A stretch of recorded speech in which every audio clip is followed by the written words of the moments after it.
Hello students, hope you all are fine. You must have kept away your science books for some time, but the time has come to take it out and reboot your memory. Greenery everywhere. You can see the shrubs, the bushes, the trees, and out of these you will find that some of them are the flowering plants. What attracts you the most in a plant? That is a flower. Its beautiful colors, shapes, and sizes. So, now let us begin with the new chapter. Let us begin with the chapter 4, that is pollination. Firstly, what do you see when you see around yourself?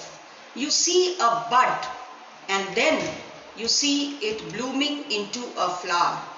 They are of different shapes, sizes, and colors. Some of them, they have sweet smell, or you can say they have sweet fragrance. Now, what is a flower? A flower is the reproductive part of the plant and helps to produce new plants. Now, what is the meaning of pedicel? That is, the stalk of a flower is known as pedicel. Next comes your thalamus. The swollen part at the base of the flower is known as thalamus. Now, when we see a flower, we will find that it has got four main parts. The first one is the calyx, the second corolla, the third androecium, and the fourth one is the gynoecium. Let us study one by one. Calyx. Calyx is also known as your sepal. It is the first whorl. It is green in color.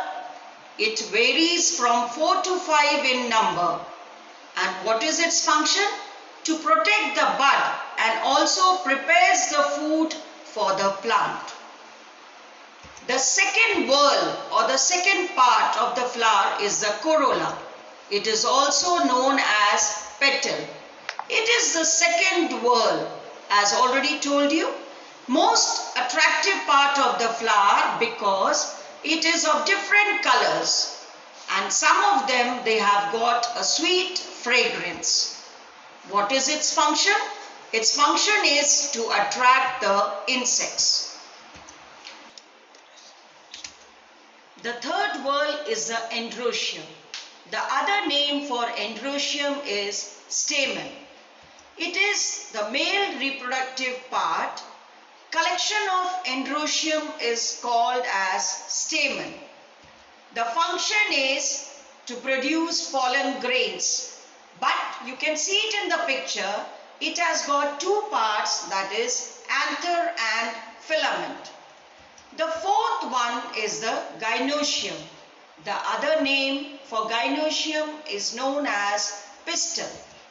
It is the female reproductive part. Collection of gynoecium is known as pistil.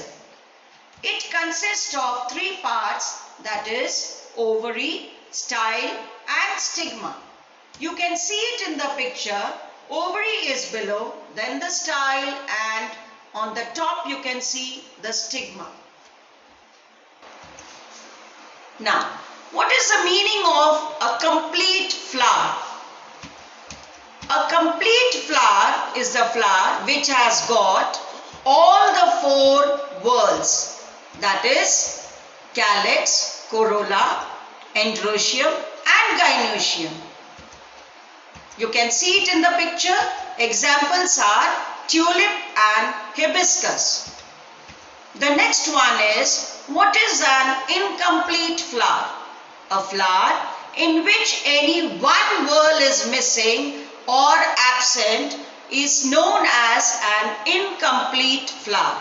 It means any one of the whorl, it may be androecium, it may be gynoecium, so it is known as an incomplete flower.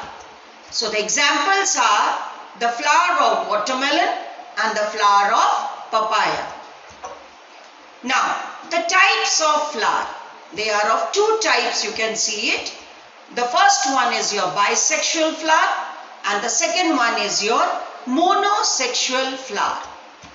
Bisexual flower means a flower that has got both the male and the female reproductive parts of the plant. That is both androecium as well as gynoecium.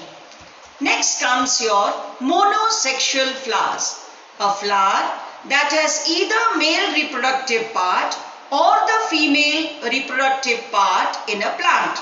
That is, either androecium will be present or your gynoecium will be present in a flower. That's all for today. We'll continue it in the next class.